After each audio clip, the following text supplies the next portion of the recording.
Λευκοσία. Πείτε μας το όνομά σας, είναι εύκολο. Λάκης Ζωήδης, είμαι πρόεδρος του Συνδέσμου Καταστηματικών Πεζοδρόμων. Θα ήθελα και εγώ να κάνω αναφορά στις ιδιαιτερότητες της εντός τυπικών πόλης.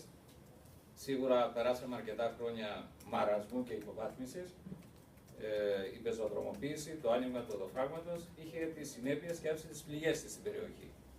Τη δεδομένη στιγμή, η εξέλιξη και η τροπή που έχει πάρει το θέμα των ωραρίων δημιουργεί μια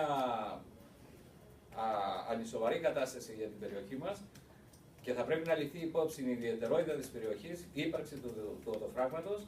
Θα πρέπει να λάβουμε υπόψη μας ότι ίσως η περιοχή των πεζοδρόμων είναι μοναδική που κάθε Κυριακή συγκεντρώνει 15-20 χιλιάδες κόσμο και θα πρέπει να ζυγίσουμε πολύ πού θα πάνε να ψωνίσουν. Θα κλείσουμε τα δικά μας καταστήματα και θα τους στείλουμε πού.